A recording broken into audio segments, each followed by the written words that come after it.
Primeira vez,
Olá pessoal, muito boa tarde, sejam todos bem-vindos aqui ao nosso podcast Conversa Aberta, o nosso papo descontraído aqui de toda terça-feira, quinta-feira. Hoje é a nossa primeira edição aqui, começando agora, neste momento, e estamos em transmissão simultânea com os portais de notícias, são eles o Foco Amazônico, Conexão Amazônica, o Opinião Manauara, o BBC Notícias, o Amazônia Mídia, o Portal do Japonês e o Portal Giro Amazônico, o Diário do Beiradão, e na hora exata o Portal Impacto e o Portal Amazonas Pix. Então você já vai compartilhando o nosso conteúdo e agradecendo a grande audiência dos últimos podcasts. Estamos mais uma edição na primeira de hoje, lembrando que temos duas edições ao vivo nesta quinta-feira, dia 15 de agosto de 2024. E hoje estamos recebendo aqui nos estúdios do Foco Amazônico, o nosso pré-candidato Cleiton Pascarelli com a gente. Olha, conhecendo ele pela primeira vez aqui pessoalmente. É uma honra te conhecer e obrigado por você tirar o seu tempo aí na sua campanha para vir com a gente,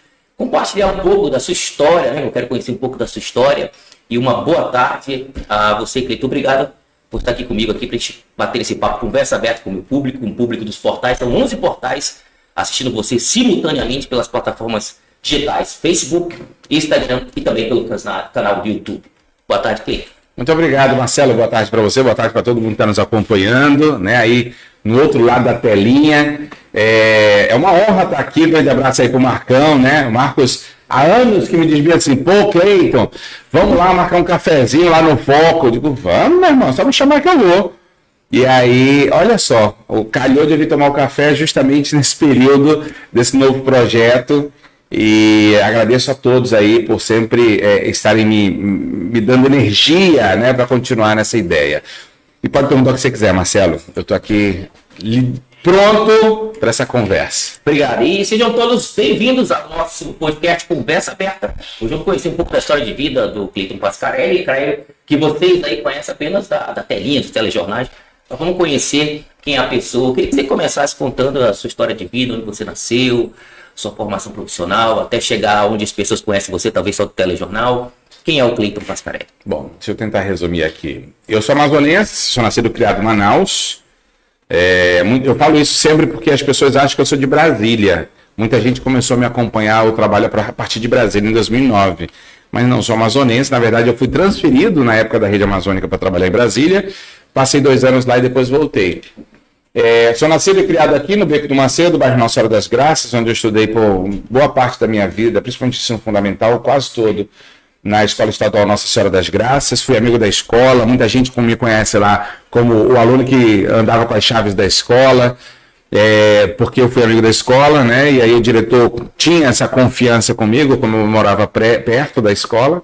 Se alguém precisasse, eu estava lá para abrir o portão, por exemplo. Vigia faltou de repente. Por muitos anos eu sempre fui muito engajado ali na comunidade do Beco do Macedo. Apresentei festivais folclóricos lá do bairro, que era promovido pela Associação de Moradores, enfim, até que eu fui estudar numa escola particular, porque eu ganhei uma bolsa de estudos. Fui aprender ainda mais sobre o meio ambiente, porque a dona Marta Falcão era um ambientalista. Fui presidente de um clube que existia na escola chamado Clube do Futuro Cientista. E por isso sempre gostei muito de defender essas causas mais ambientais, né? Da gente principalmente reforçar que precisa haver uma reforma nas questões das leis anticrimes ambientais. Estudei jornalismo e a minha carreira toda praticamente eu fiz aqui. Fui só 2 anos trabalhar em Brasília e voltei. E aí, em televisão, desde estagiário até apresentador, eu fiz tudo já nesse ramo. Trabalhei em digital, trabalhei em grandes transmissões, 12 horas, por exemplo, transmitindo carnaval. Fiz culinária, fiz investigação, jornalismo investigativo, que por sinal é a minha especialização, pela SPM do Rio de Janeiro. E sou esse cara que sempre foi muito dedicado às pessoas, sempre foi muito dedicado à comunidade. Talvez isso tenha me arrastado até aqui a chegar na política. E quanto tempo de jornalismo? Zero. Em outubro agora eu faço 19 anos. 19 anos. 19 anos de jornalismo, né? E uma referência aqui, você passou por todas as televisões, né? Tá faltando alguma ainda? Faltam algumas, mas Rede Amazônica, Crítica, Record, hoje, mais recentemente estava no SBT, até me descompatibilizar para vir para para candidatura, né? Agora tem aquela pergunta, né? Por que o Cleiton, uma carreira sólida, né? Trabalhando em jornalismo, né? Acho que você alcançou o que muitos jornalistas querem alcançar, estão aí, você sabe como é que é trilhar o caminho.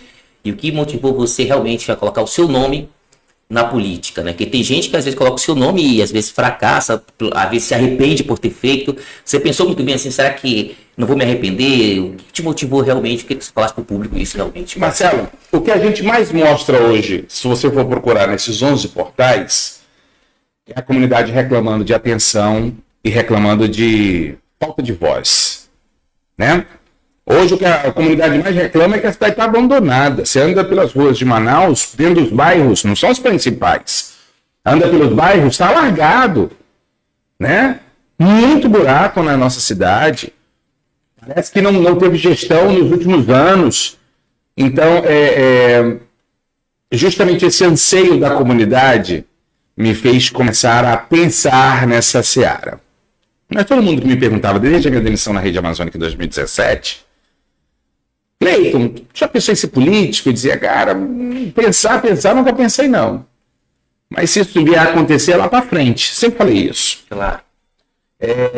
Todo mundo me perguntava até recente. Agora, era diferente de dizerem assim, Cleiton, você serve para político, cara. A pessoa entrar para política, entra para política. E eu vim ouvindo muito isso desde 2017. 18, 19, 20, 21, 22, 23, 24.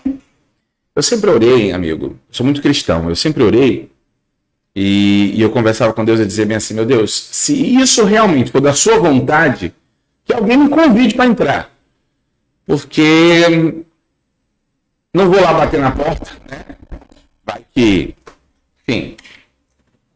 E eu resolvi que nesse ano de 2024 eu aceitei um convite.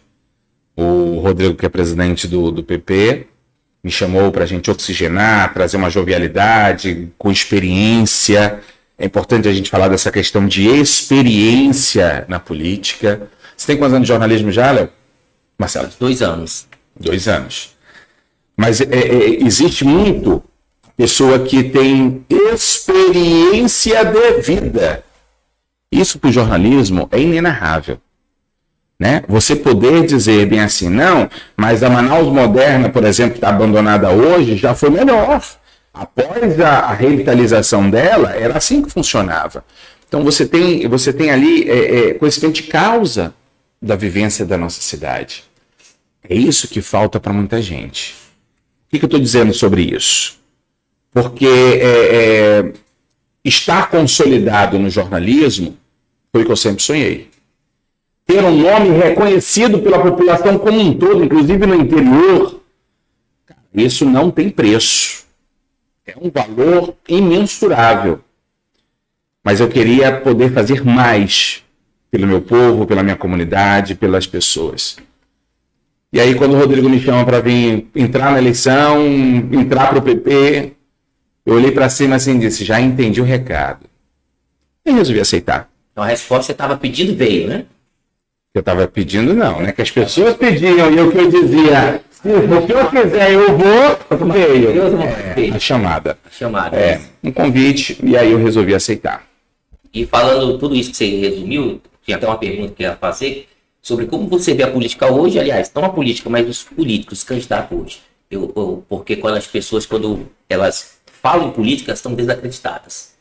Elas associam política, corrupção e tudo mais, e a gente vê que os candidatos têm que se preparar, porque existe até hoje um político profissional, né? Por isso que eu pergunto a você, você acha qual a importância de você se preparar e como é que um político se prepara? Como é que você tem se preparado para dizer assim, poxa, estou preparado para ir nessa eleição, para concorrer a uma vaga na Câmara Municipal?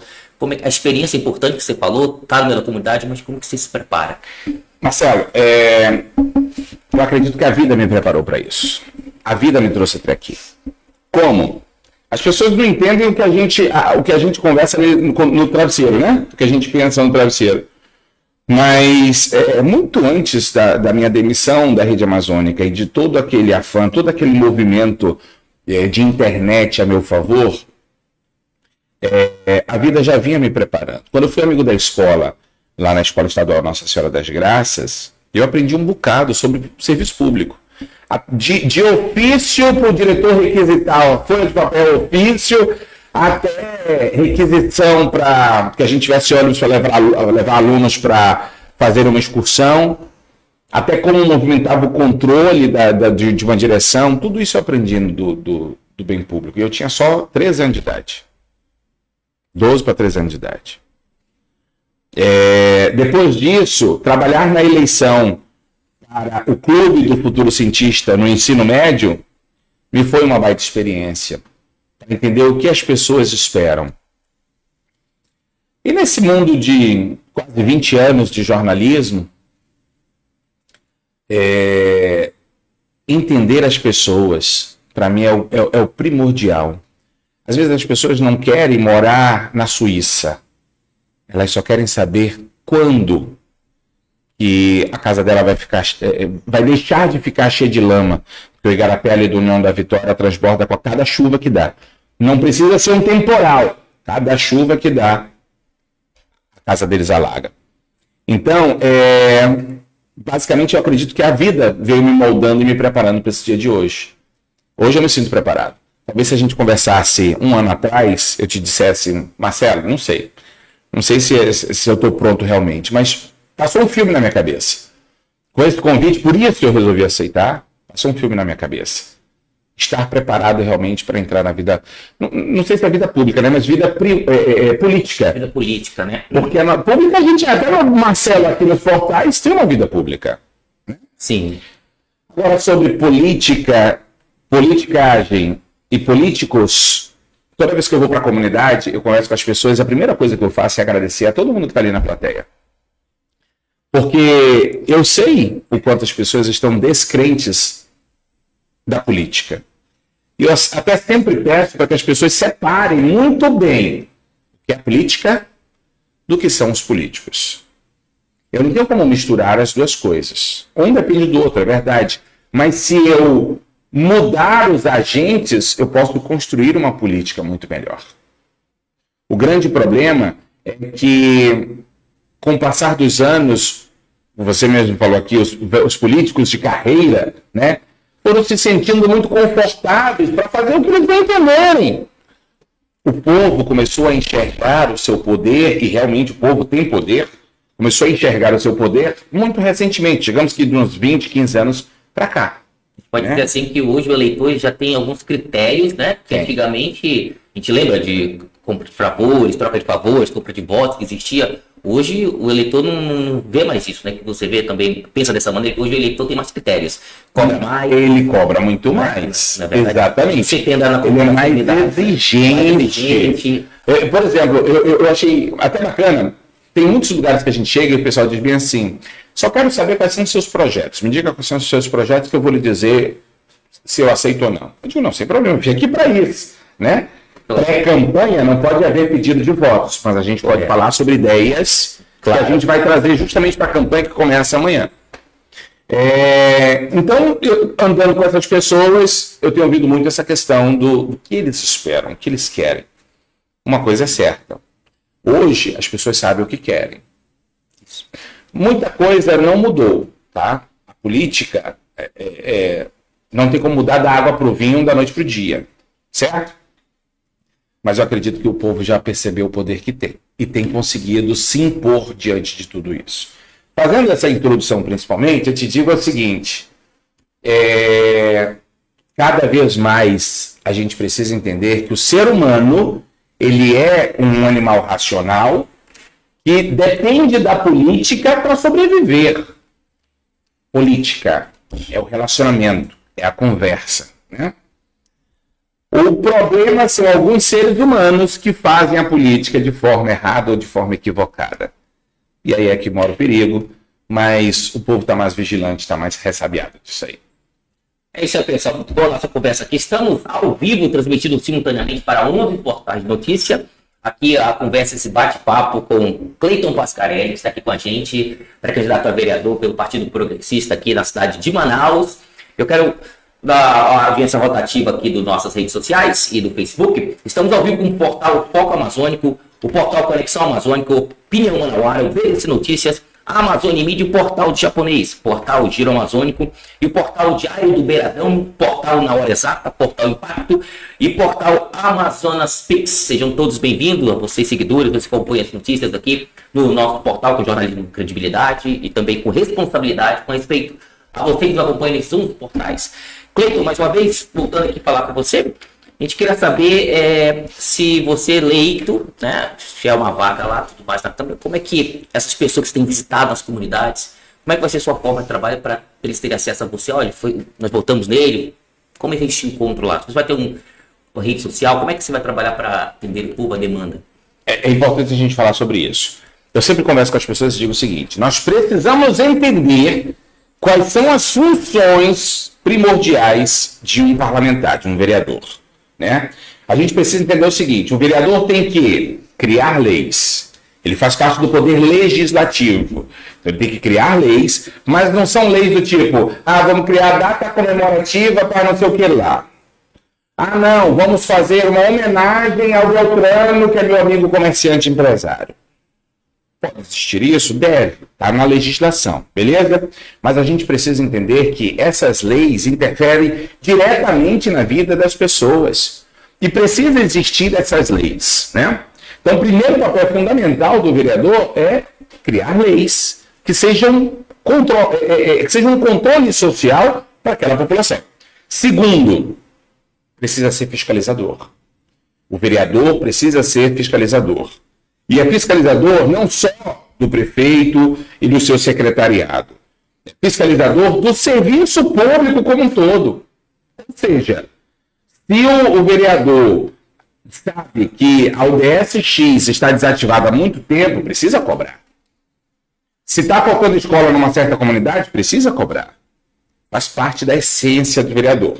Terceiro ponto muito importante, representar. O vereador precisa representar a população.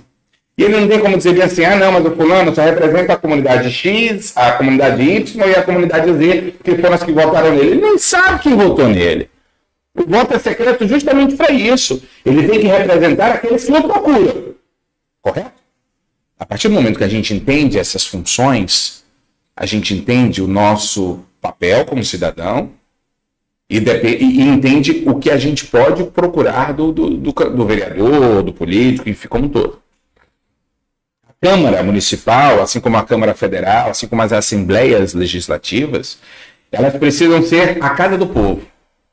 Elas precisam realmente ser facilitadoras para que a população acesse. Hoje, se você chega na Câmara Municipal de Manaus, é uma fortaleza. É uma burocracia danada para você entrar. Um engodo lá dentro, porque a entrada para os gabinetes é de um lado, a entrada para a plenária é de outro. Então, precisa que seja algo fácil, acessível, tranquilo. Precisa se incentivar cada vez mais as pessoas. Está sem fazer nada em casa, amigo? Vá lá para a plenária da Câmara Municipal fiscalizar os vereadores, porque você é o patrão, o vereador é o empregado. E a gente precisa cada vez mais entender isso. Ninguém vai tratar ninguém com desrespeito. Mas a gente precisa lembrar que a gente pode cobrar, sim. Né? Então, precisa haver esse contato. E é o que as pessoas mais falam nas comunidades. Do quanto, por exemplo, o político só aparece de 4 em 4 anos. Tu lembra o nome da fruta que falaram pra gente anteontem lá no Nova Cidade? Caramuri. Caramuri é uma fruta que só dá de 4 em 4 anos. Caramba. Aí o pessoal está chamando certos políticos de caramuri. Quer fazer uma pesquisa aí no Google? Foi o seu Luiz, você estava na Nova Cidade, que falou pra gente. Eu digo, caramba, essa é boa, vou chamar agora tudo de caramuri. Mas é importante a gente entender isso. Estava na Nova Cidade, isso foi... Anota aí, caramuri, anota aí pra gente, no Rio da Nova Caramuri. E um abraço também pessoal que está assistindo a gente em Nova Cidade, né? Sim. Eu estive lá no e tudo mais. Melizinha, foi anteontem, não foi isso? Me confirma. É porque é a Nova Cidade lá, né? Nova Cidade. Amigo, desde o dia 1º de julho, quando a gente iniciou conversas, preparações para esse período de eleição que começa amanhã, eu tive que me descompatibilizar da emissora de televisão em 30 de junho, até 30 de junho. Me descompatibilizei em 29. A partir do dia 1º, não parei. É fazendo ligação, é andando por aí, é percorrendo os lugares. Então, não sei o que é sábado, domingo, feriado, de manhã, de tarde, de noite, porque é frenético. O nosso principal objetivo é ouvir o máximo de pessoas possível para que a gente entenda o que a cidade toda tem de anseio. E a maior reclamação tem sido a saúde. Esse tema justamente certinho que tinha entrar agora. Queria que você falasse um pouco como é que você vê a saúde e os projetos que você vê para melhorar a saúde do município. Hoje, o grande problema, o grande gargalo da saúde pública é que, lamentavelmente, os entes não fazem o dever de casa. Se todo mundo fizesse o seu dever, vamos lá. Se você chegar hoje, meia-noite, 1h da manhã, 3h da manhã, a fila está maior. Lá no Ponte Teles, no São José, ali por trás do Shopping Grande Circular, a fila está imensa para as pessoas esperando abrir às 8h da manhã, ver se conseguem uma ficha de atendimento para conseguir uma consulta. Se ela não conseguir hoje, ela vai tentar amanhã. Se ela não consegue amanhã, ela vai tentar outro dia. Porque se ela for daquela unidade para uma outra unidade de saúde, vão negar atendimento para ela. Por quê? Porque dizem que se você não é da área, você não pode ser atendido. Então, são vários bloqueios que a população enfrenta e fazem com que cada vez mais consultas sejam muito difíceis de conseguir. Exames nem se fala. Existem exames que, quando você volta para o médico, estão vencidos. Quando você consegue o resultado rápido. Então, a área da saúde, lamentavelmente, está num nível que o povo sabe. O povo está reclamando. O povo está reclamando. Aí você vai dizer bem assim, mas de problema, todo mundo fala. Né? Vamos buscar soluções para isso? Eu acredito que numa boa conversa, eu estive inclusive essa semana conversando com a equipe do Roberto Cidade, e uma das coisas que a gente mais fala no âmbito, né, de uma campanha unida, é da gente buscar todas as possibilidades de facilitar o acesso à saúde como um todo. Vamos lá. Unidades básicas de saúde precisam fazer o dever de casa.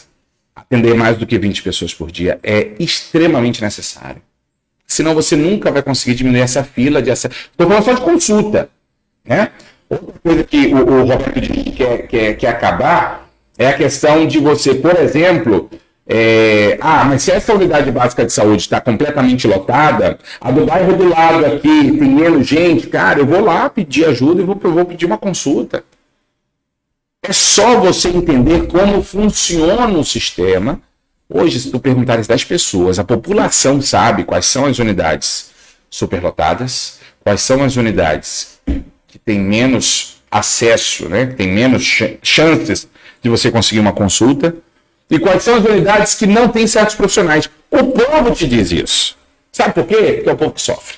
É isso que eu ia perguntar. Tipo assim, ter unidade para ver não tem médico, para ver falta médico. Falta médico, ainda tem isso. Tem isso também, esse problema também de não ter ficha, não ter atendimento, porque não tem médico. Falta fiscalização, né, nesse Exatamente. Sentido, né? E muita, não é pouca, não é muita fiscalização.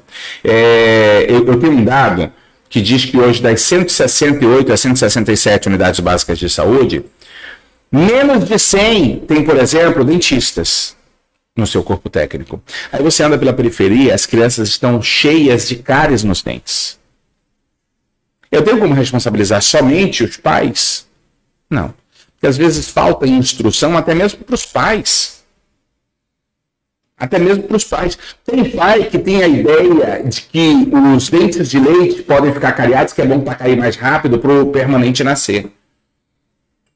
Então, precisa ter esse acesso. E o dentista na unidade básica de saúde também serve para instrução. Então, se o sistema como um todo funcionar, as unidades básicas, com as unidades de saúde da família, com a UPA, fizer todo esse casado, a saúde melhora. O grande problema é que o município não tem feito o dever de casa.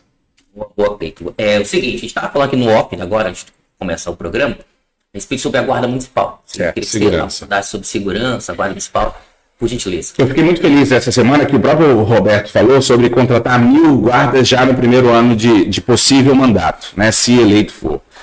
E converge muito com o projeto que a gente tem. A gente precisa cada vez mais fortalecer a Guarda Municipal. Eu estive há cerca de uma semana conversando com um coronel da Polícia Militar chamado Amadeu Soares, Quem conhece aquele programa chamado Ronda no Bairro, conhece o Amadeu. O Amadeu foi o cara que criou o programa Ronda aqui, levou o Ronda, inclusive, para Boa Vista, em Roraima, onde ele foi secretário de Segurança, baixou crimes aqui, baixou crimes lá em Roraima. O que eu quero te dizer com isso? A gente sabe que a Guarda Municipal ela é uma guarda de defesa institucional. Ou seja, ela é responsável principalmente pela defesa do patrimônio do município e, obviamente, das pessoas que estão incluídas nesse meio, né? Hoje, se você for procurar no próprio SUSP, que é o Sistema Único de Saúde Pública, existem projetos para financiar as guardas municipais. Só que a prefeitura precisa ser organizada e apresentar um bom projeto para que o próprio governo federal injete dinheiro nesse projeto. Enfim, uma das ideias que a gente tem, fortalecendo, se realmente o Roberto conseguir os 1000 guardas já no primeiro ano, fortalecer o trabalho da guarda, circulando entre as instituições municipais, criando rondas. Como? Se ela sai daqui, desse CEMEI, né, Escola Municipal, passa ali naquela UBS, depois ela vai ali na outra unidade básica, na unidade de saúde da família, depois ela vem aqui nesse bairro para ver a questão de outra CEMEI. Ela andando pela rua, ela está mantendo a presença do município e auxiliando o trabalho da Polícia Militar. Eu não tenho como jogar a responsabilidade só para um ente. Não, vai, é só da PM, é só da Polícia Civil. E não estou dizendo que eles estão fazendo um trabalho maravilhoso, tá? A gente precisa cobrar sim, mas a gente precisa fazer o nosso papel. A Constituição diz isso. Segurança pública é dever do Estado e responsabilidade de todos nós, certo? Então também é responsabilidade dos municípios. Tem uma questão aqui que a gente queria abordar, a população perguntou aqui para mim, passar para você sobre o transporte público, aqui em trânsito, os ônibus de Manaus, tem ônibus que pregam, ficam com defeito, e a questão da segurança nos coletivos. Você pode falar sobre esse tema? Vou já entrar, vamos puxar na verdade de segurança, né, que é o caso a gente já vem da Guarda Municipal, no estilo de redação. A segurança nos ônibus, ela precisa ter a Guarda Municipal também. Mas olha só, a Guarda Municipal não tem nem 400 guardas direito. Contando com aqueles que se revezam, com aqueles que se aposentam, com aqueles que adoecem, somos humanos, correto? Então a Guarda hoje tem cerca de 400 guardas. Para Manaus, com 2,5 milhões de habitantes, é ínfimo demais. Então a gente precisa primeiro fortalecer realmente a Guarda, ampliar a Guarda, e fazer com que essas rondas também aconteçam nos ônibus. Vai solucionar? O crime nunca vai deixar de existir, mestre. Se você hoje andar até nos países de primeiro mundo, você vai ter o crime, só que em menor quantidade. O objetivo é qual? Principalmente, minimizar. Minimiza o crime. A massa criminal, os especialistas chamam de massa criminal, porque ela funciona como uma massa mesmo. Massa de pão. Se você amassa a massa, o que ela vai? Vai para os lados. Correto? Sim. Então a tendência é essa. Você vai amassando até que ela saia daquele local onde existe a presença do Estado, do município. Correto? E é assim que tem que trabalhar. Sem a presença, o que acontece? Ela acumula. E vai chegar um momento que a massa vai endurecer e você não consegue acessar mais ali. Hoje, o crime manda na maioria das comunidades. O crime manda na maioria das comunidades. Hoje é o crime que ajeita pontes para a comunidade, que ajeita a eliminação de certas comunidades, lamentavelmente por ausência do Estado. Então a Guarda precisa estar nessa seara de também acompanhar e fiscalizar o transporte público. Agora, falando do transporte em si, né, a circulação de ônibus e tudo mais, Manaus precisa recriar o seu sistema. Precisamos falar em recriar o sistema. Outro dia eu estive na comunidade ali no Santa Etelvina. Foi no Santa Etelvina, a gente reuniu umas 80 pessoas. Eu perguntei bem assim, qual é o ônibus que passa por aqui com mais frequência? Eles falaram 3 linhas. Beleza. Me diga, perguntei de uma das pessoas mais antigas no bairro. Ela disse que tinha 18 anos no bairro. Eu digo, nos 18 anos que você tem aqui no bairro, quanto tempo faz que essa linha existe? Ela disse, desde que eu cheguei. Beleza? Ótima informação. Isso só comprova de que o nosso sistema é muito antigo. O nosso sistema é muito antigo. E é um sistema que só foi sendo ampliado. Ele não foi pensado para Manaus. Ele foi pensado 30, 40 anos atrás. Certo? O que a gente precisa? Repensá-lo. Recriá-lo. Pensar ainda naquela ideia de linhas alimentadoras que levam para as principais e para os terminais. Precisa realmente que hoje, foi o primeiro bairro que reclamou para a gente, por exemplo, do sistema de linhas, Colônia Santo Antônio. Lá o ônibus sai, às vezes, de 2 em 2 horas. Quem tem compromisso, está morto. Sai de 2 em 2 horas. Aí quem tem compromisso antes do horário do ônibus sair, tem que caminhar até a Avenida Max Teixeira para pegar um ônibus e seguir. Eu te pergunto, precisa que o ônibus que passa ali ir todo mundo para o centro da cidade? Precisa que vá todo mundo para o centro? Sabe, a gente precisa repensar isso. Porque, olha, se eu tenho um ônibus menor que seja, circulando de meia em meia hora, ou de 15 em 15 minutos, ou 20 em 20 minutos, um alimentador nos bairros e deixando a população na principal, ou no terminal, no T3 que seja, facilita a vida de todo mundo. Facilita a vida de todo mundo. Não é? E torna mais ágil. Outra coisa. Hoje, a maioria das linhas pega todo mundo no bairro e leva para o centro da cidade. Eu sou de uma época que o centro da cidade pegava fogo de tanta gente. Você não conseguia andar. As grandes empresas tinham que ter sede no centro da cidade, porque aquilo era pomposo. Não é assim? Uhum. Hoje não mais. Hoje, não mais. O centro da cidade, inclusive, lamentavelmente, por abandono do poder público, está morrendo aos poucos. Então, por que todos os ônibus têm que ir para o centro da cidade? Todos não, né? De uma forma... mas a maioria dos ônibus, por que tem que ir para o centro? Por que tem que ir para o centro? Né? Então, tudo precisa ser repensado, porque as linhas, volto a dizer, o sistema é tão antigo que é de uma época que todo mundo precisava trabalhar no centro. As pessoas saindo da Zona Leste vão trabalhar no centro. Hoje tem empresa que é instalada na Zona Leste de Manaus. A Avenida Altasmirim virou uma grande avenida comercial. Não é isso? Verdade. Então, esse sistema de linhas precisa acompanhar a mudança e o crescimento da cidade de Manaus. Agora, é algo que não se faz da noite para o dia. Volto a dizer. Não se faz da noite para o dia. Qual é a minha ideia? É que essas questões sejam pensadas de forma gradativa, zona a zona. Qual é a zona hoje com menos bairros de Manaus? Zona Sul. Tem o Centro, Educandos, o Colônia Oliveira Machado. Né? Se você for ver, vamos trabalhar na Zona Sul? Vamos ver. Hoje, a maioria das pessoas da Zona Sul trabalha onde? Distrito? Beleza. Então, distrito normalmente tem rota. Mas se não tiver, qual a fuga? Né? E outra, no cotidiano das pessoas, qual é a realidade delas? Ah, não, algumas vão para o centro, mas a maioria normalmente vai pela Tião Batista ou vai para Constantino Neri. Então, eu preciso entender essa saída para elas. Sabe o que falta em Manaus? Sendo bem sincero, de 4 em 4 anos, ou de 6 em 6, 8 em 8, 10 em 10, o IBGE não faz o censo demográfico? Quantos censos a cidade de Manaus já fez? Eu não conheço nenhum. Nunca.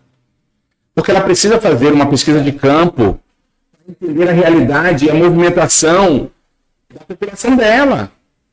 Precisa que algum gestor realmente se preocupe com isso. Não, preciso entender como é que a minha população se comporta. Porque nos últimos 50 anos tudo mudou. Vamos dizer que hoje a realidade de Manaus é a mesma de quando Arthur Vigílio, por exemplo, foi prefeito pela primeira vez.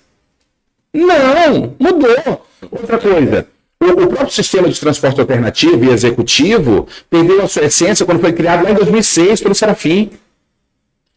Correto?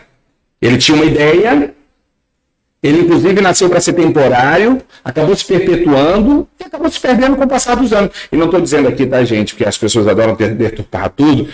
Não estou dizendo aqui que o sistema é perdido por conta dos motoristas ou qualquer coisa do tipo, que as pessoas vão falar só o que querem. Não, eu estou dizendo é que hoje o próprio transporte alternativo podia ser essas linhas alimentadoras. Né? Que é menor, né?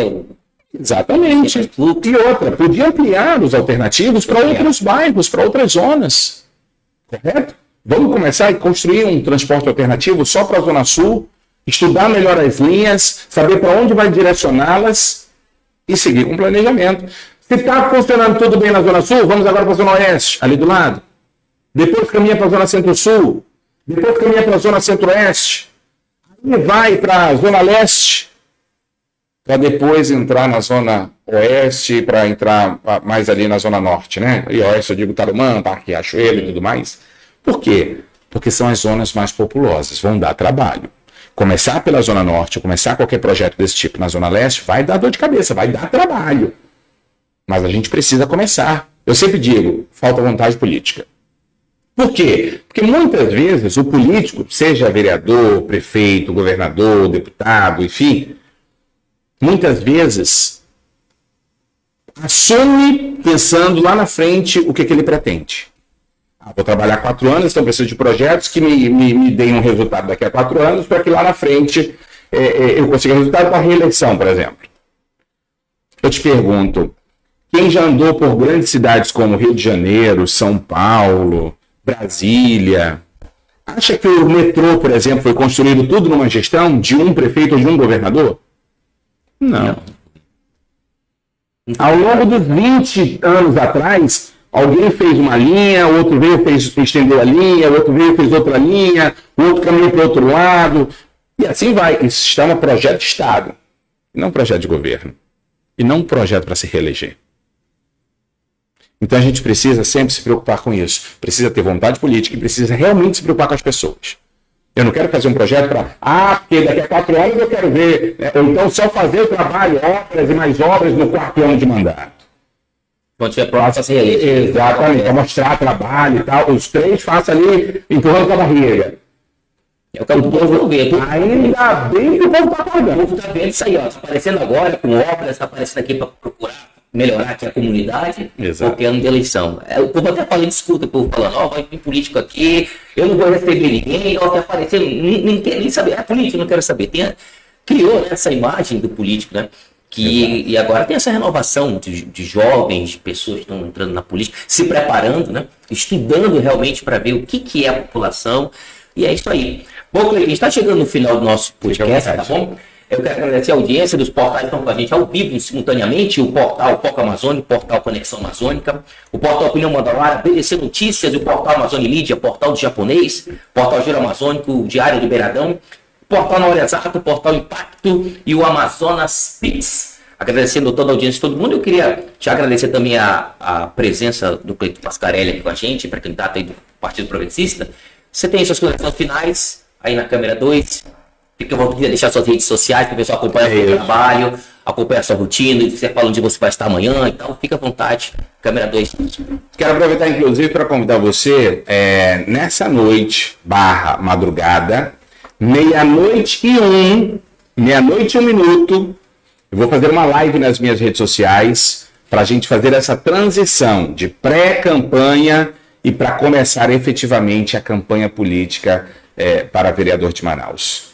Então, eu já convido você a me seguir no Instagram, Cleiton Pascarelli, no TikTok, no Facebook, no Twitter, no YouTube. Me procura nas redes sociais. Lembrando sempre que meu nome é escrito assim, né? Cleiton Pascarelli, porque minha avó assistia muito filme americano, eu acho que na época. Né? E eu sou Cleiton Filho, né? Então é Cleiton Pascarelli nas redes sociais. Eu só posso fazer isso, né? Estamos numa pré-campanha.